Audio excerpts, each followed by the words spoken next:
Yeah, I saw that you make beer. Like, who have you made beer for? Like, everyone? Let me see. Bailey, Charlotte. From Camden, New Jersey, 185 pounds, Lucha Lince Dorado. The Lucha Dragon.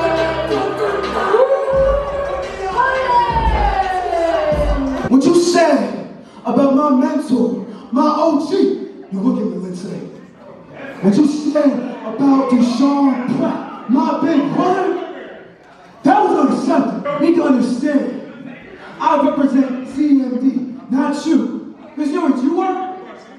You were out looking for Connecticut colonizers, baby. You was on the whole show for guys on 205, right? Right? You was there, and you would give a shout to CMD. You wasn't looking out for the hood. You ain't going to those schools. So as far as you being the king of parlay, you got no pride. Get this, even 99%, even 50%, you couldn't hang with me. Sammy Callahan as Solomon Crow. Yeah. Pac. I made gear for Pac. Because I am a dreamer, and I saw myself in a better house than a 2-bedroom apartment that me and 6 other people lived in. I couldn't see that for my kids. Could you do that? Could you do that? No. Deshaun couldn't do it either because he doesn't love you. And I'm telling you this right now. Shit, I made it for myself. So who? I said I made all my shit. Oh, wow. Every one of my pieces. Like, I hear like Bianca makes her stuff. I never hear me, about, like, Bianca, other and Candace, like, we kind of kicked it off because we all, like, you know, the gear people who like wrestle. So, like, it means a little bit more to us only because it's like we are doing it 100%. You know, we're not worrying about, like, you know, what is it, third partying. It's exactly what we want, you know.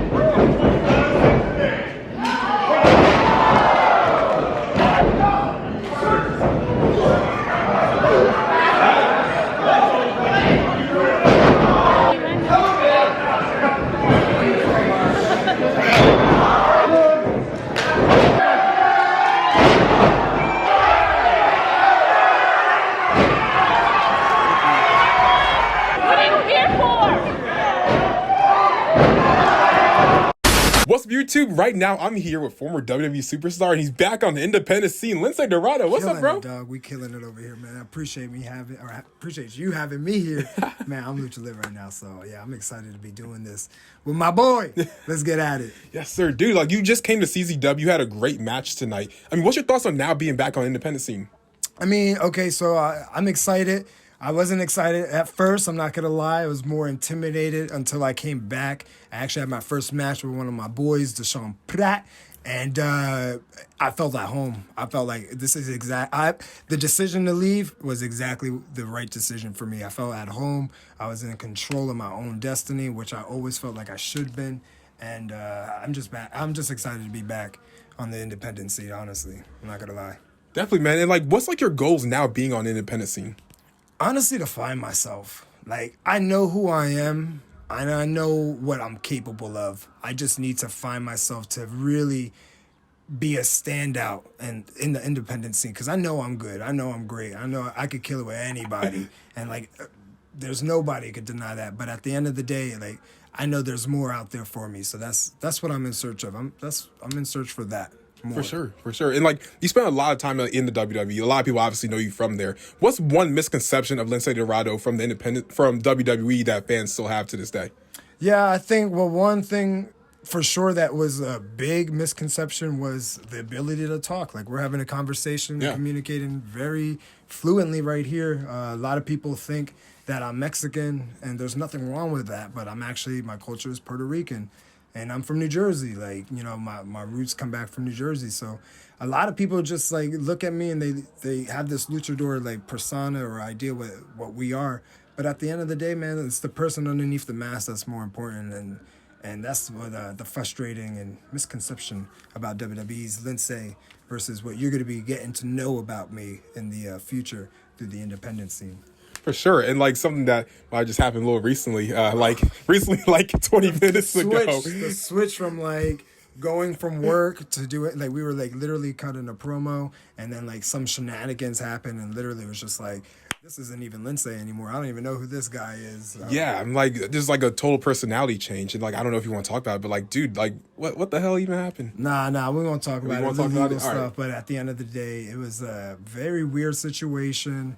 It was just so weird. I can't even describe it, honestly. It's over with for the night, so I'm good. For sure. And that's good that it's over with. But like, when it comes to like Lucha House Party, like whose idea was that? Sure. Originally it was my idea. Like I was actually home for a couple months actually, and you know, coming back, I knew where I was coming back. Kalisto was there already. My boy Metallic was already there, but I saw them in like the same position that they were when I left. So when I came back, you know, a big fan of Power Rangers, so I was like, I kind of saw us as that. A little bit harder though. I wanted us to be hard. The original concept of a house party was supposed to be like you down with LHP? Yeah, you know me. Like we wanted to be like 90s hardness. But again, the misconception, you put mask on dudes and they're like, no, like this is your role of being a luchador and you're going to be a luchador. And I was like, no, I just need more. I need more. So what else like were you guys trying to do outside of just like being like different from just a luchador? Because I know like when I think of luchador, I'm like, oh, Rey Mysterio and like Sin Cara and Kalisto and you guys, etc. So like what's one thing about like being like a luchador that you want to change for like future generations? I think the talking for sure. I think the communicating of like a lot of luchadors are into the big moments of their matches, and when I say that, it's more like the gifs, the high spots, which are great and like a lot of views. But at the end of the day, like, there's just so many of that, and it gets lost. But show me somebody I could really, really connect to, somebody that could like really talk and like mesmerize. Like I told every promoter, I said, you gotta let me talk on your show. Like I need to talk. Like I need footage, and I don't want to do no backstage. I want to do it in the ring. So I always tell like luchadors, like, you got to use social media. You got to talk. It's just not about the pretty picture. It's not about the the cool moment. You got to go out there and like really express yourself. Find who you are, because then you get lost in the mask. You get lost who you are for a while. I know I did. So like I said earlier, I'm here to refine myself. Like I know who I am and I know that answer, but now I need to find it in words. And like, that's what I'm gonna do through action, actually. Definitely. What was like some of your favorite moments like while being in the WWE? Man, all the road stories are the best. Like all the like the. Can we hear road stories? Or I'll tell you some. Okay. Some of the matches were easy. The wrestling was cake. Again, if you're in WWE, you're the best. Yeah. Like, you're the best. So like you already know the wrestling is on point. Yeah. So there's no ifs, ands, or buts about that. But it's just like I wanted to do more. But backstage, that's where it was a lot of fun. Or on the road, like. Especially if you get a good group of guys. Swan was in my group first, Cedric, TJP, Davari. Like, we all were, like, the shenanigans, bro. Like, one good story that I love that I know I just wrote in my book, wrestling a six-man tag at MSG. And it was sick that it was one MSG, like Madison Square Garden. But the crowd kind of was, like, not into it. So it kind of took me out of it. And, like, a couple other guys. But, we killed it still. Like, it wasn't the best. And I remember me and Arya, I love that dude. And we're both professionals. We're both, like, perfectionists. And we go in the back and we, like, had an argument about something that didn't go as smooth. And I just remember saying, let's have this conversation in the other room. I was like, we're not going to have this in front of the boys. Like, we're going to have this, like, man-to-man. That's how I handle business, man-to-man conversation. We went in the other room. Squashed it. Like, we killed it quick. Nice. But as we go back to the other room, I said, yo, just follow my lead. We opened the door and I said, yo, fuck you, bro. We pretended like we just continued the fight. Like, nah, man, it was your fault, blah, blah. I took my elbow pad, I threw it at him, and then like two guys like grabbed him, two guys grabbed me, and we're like, nah, we're just joking. Like, we just ripped out everybody there. So that was like one of the best stories I had in WWE as far as not the wrestling aspect, but feeling like, damn, like brotherhood. Like, this is fun. This is exactly why I wanted to be in WWE. Not for the wrestling and like the fame and all that. Like, for the brotherhood. I just went out. I really miss the brotherhood.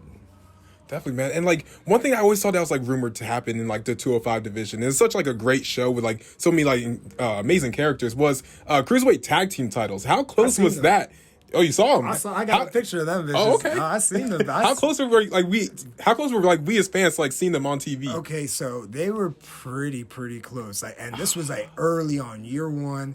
I remember in the props truck. I think the Bollywood boys were like, yeah, they got him. We're like, what did they got? He shows me a picture. I was like, oh, I need a picture. I need to go. I was like, I'm not gonna ask him for his picture. I was like, let me go get my own picture. Yeah. And we opened the drawer, and they were there brand new. Exactly what you saw online. The concept is exactly but it was there. There's two of them, bro. We're like, jeez. We're like, oh, we're about to get them. And honestly, if they would have pulled the trigger, it would have been fire.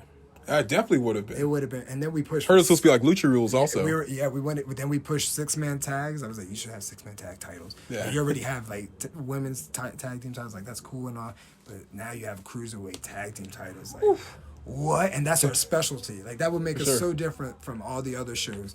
Like, having our special match. And we ended up having the Tornado tag as our stable, which we competed in a lot. But like having a special match with a special title, man, would have solidified like 205, and it has its place. This has its place, bro.